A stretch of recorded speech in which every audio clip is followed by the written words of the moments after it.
எல்லாரோட கண்ணும் அதிமுகவோட வாக்கு வங்கியில் தான் இருக்கு. எல்லாரோட நினைப்பு என்ன இருக்குன்னா அதிமுக அழிய போதுரா. எடப்பாடி பழனிசாமி யாரும் கன்சிடர் பண்றது இல்லை. ஆனா அவரு இவ்வளவு பெரிய ஆளுங்க நிறைய விஷயத்துல காமிச்சிட்டார்.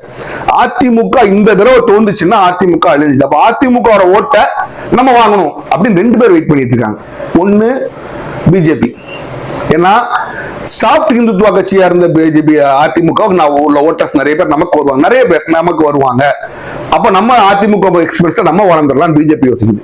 இன்னொன்னு டிவிக்கு என்ன யோசிக்குது, அதிமுக ஏற்கனவே சினிமா நடிச்சவங்களோட தலைவர்களா இருந்ததுனால நம்மளும் சினிமால இருந்து வர்றதுனால நம்மளும் தலைவரா அதிமுக அப்ப அதிமுக ஓட்டு வங்கியை நம்ம வாங்கிடலாம் அப்படின்னு விஜயும் காத்துக்கிட்டு இருக்காரு. இப்ப இந்த அதிமுக ஓட்டு வங்கி ரைட் ஃபார் பிக்கிங். ஏன்னா அங்க தலைமை பாட்டு ஊஞ்சலாட்டா ஒரு டான்ஸ் ஆடிக்கிட்டு இருக்கு, வெளியில இருந்து ஒருத்தருக்கு போராடிட்டு இருக்காங்க. இப்படி வரும்போது அதிமுக இந்த எலெக்ஷன்ல தோந்துச்சுன்னா அடுத்த அதோட நிலைமை மோசம் தான், அதோட வாக்கு வங்கி சிதறிடும் அப்படின்னு எல்லாரும் பேசிக்கிறாங்க.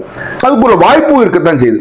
அப்போ இந்த சிதறிய வாக்கு வங்கிகளை வாங்கிக்கலாம் அப்படின்னு நினைக்கிறது தான் பிஜேபியும் டிவிகேவும்.